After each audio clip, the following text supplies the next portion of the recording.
We are 10 days into March. That means today I'm going to rank all 6 February 2025 movies I saw.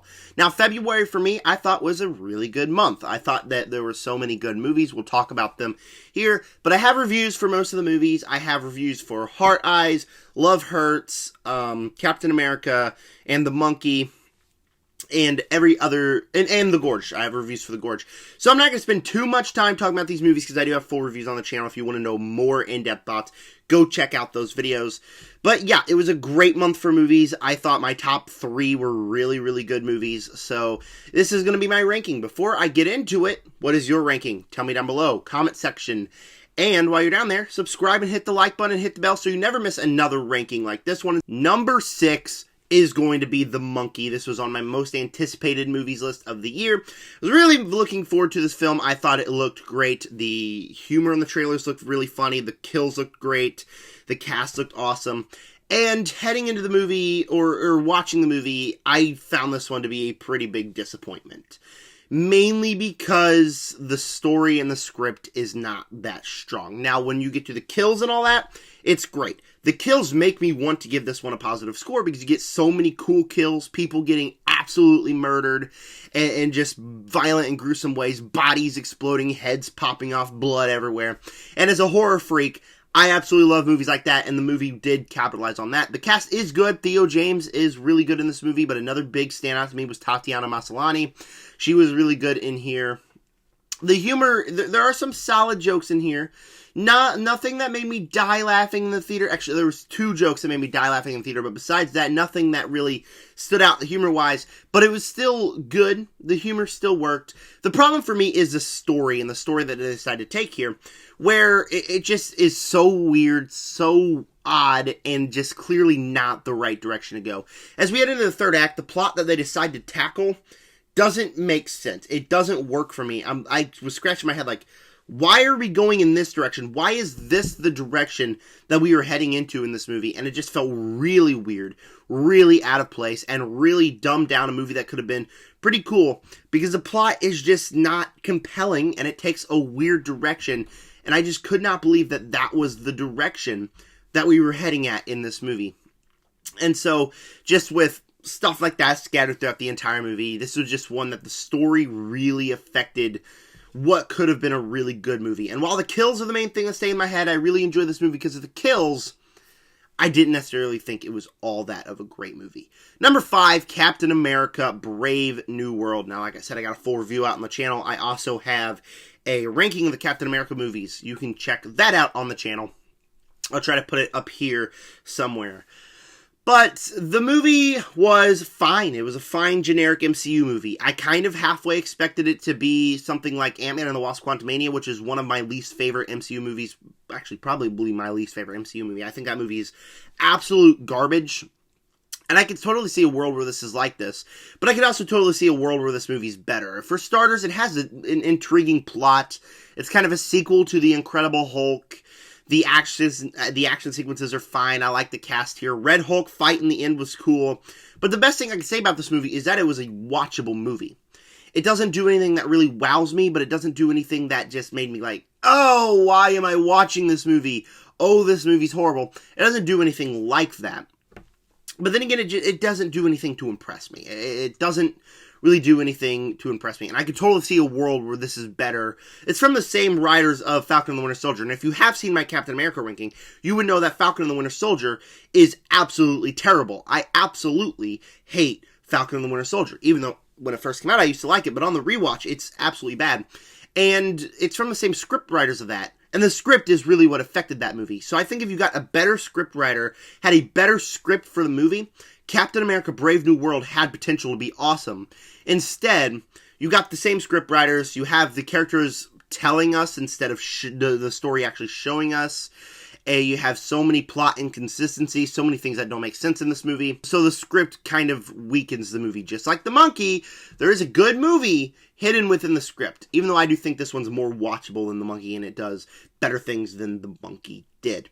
Number 4, The Unbreakable Boy. Now, this is a new movie about Zachary Levi. He has an autistic child based on a true story. That kid actually works at a Marcus Theaters somewhere, I think I might be wrong here, but I think it's in Wisconsin. But I was not looking forward to this movie whatsoever. I was going to physically avoid watching this movie because of my disdain for Zachary Levi, because I don't think the movie looked good in the trailers, and I went to the Marcus Mystery movie, knew it was going to be this movie, but the family wanted to go. Voila! It was this movie. So I basically was forced to watch this movie. And I didn't hate it. I didn't hate it. I thought it was fine. If you like feel-good movies like this, you'll like this movie. It's got all the feel-good aspects to it. The family dynamic. It's more about alcohol abuse than it is autistic kid problems, which is a really big turnoff to some people. I've read people that went to this movie with their family because they have autistic children and were just mad at the way that was represented.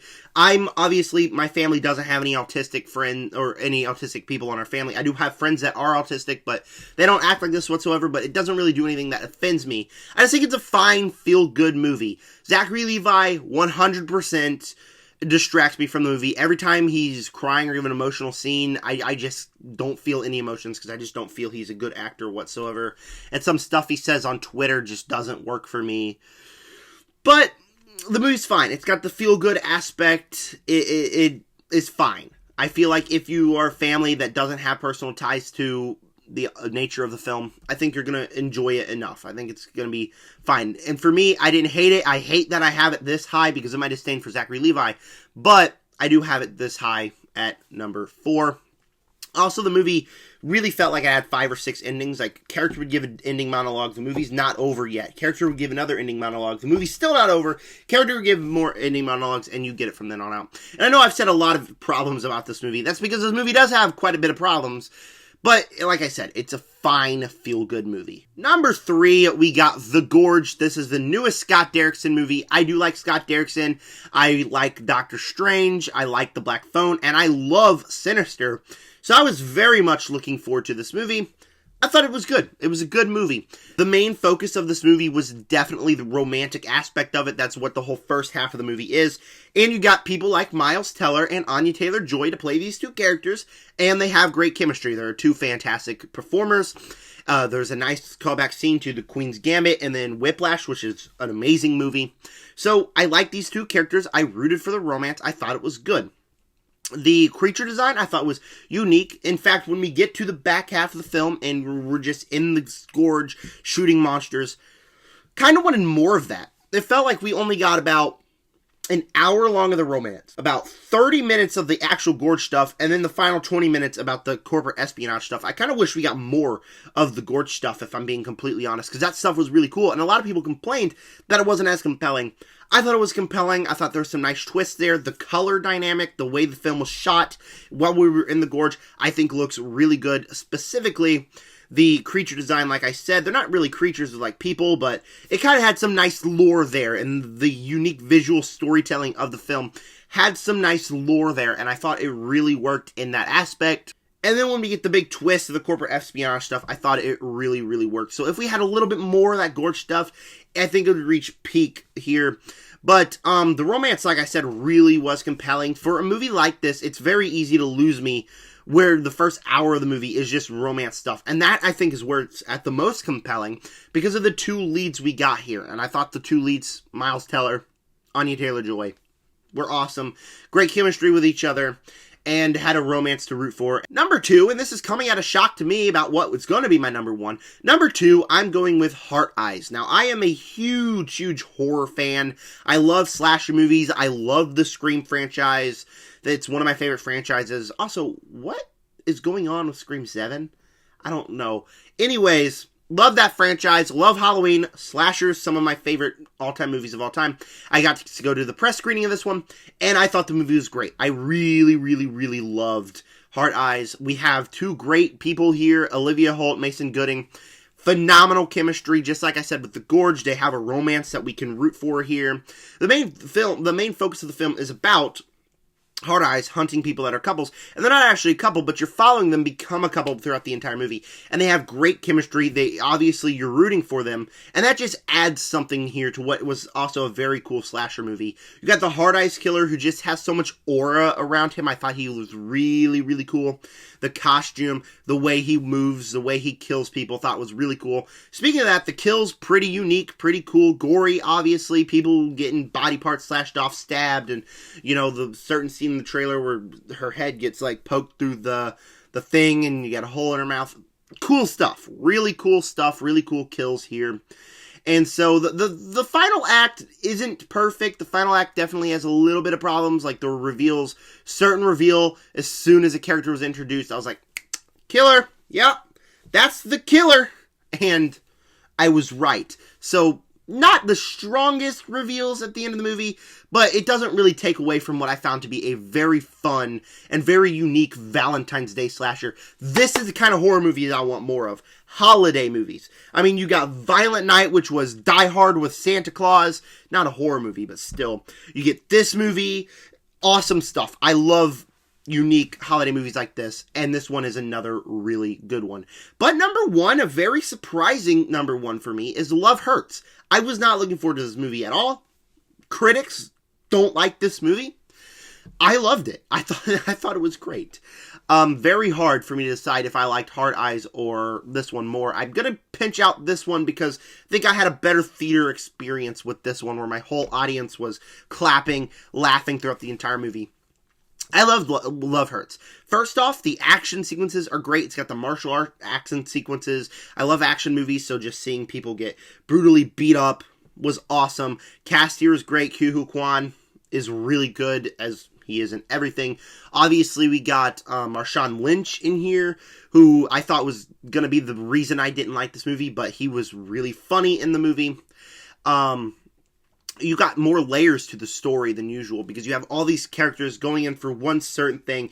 Kind of reminded me of a movie like Drive-Away Dolls from last year, but this is a compliment, where it's kind of just a goofy, fun movie. But unlike that movie, this one kind of serves a plot, and I thought it really did work. I thought like I said, the action sequences really elevated above to be just a fun movie, because I love action movies. The romance, not as strong as Hard Eyes romance. I did like the romance, but it's not as strong.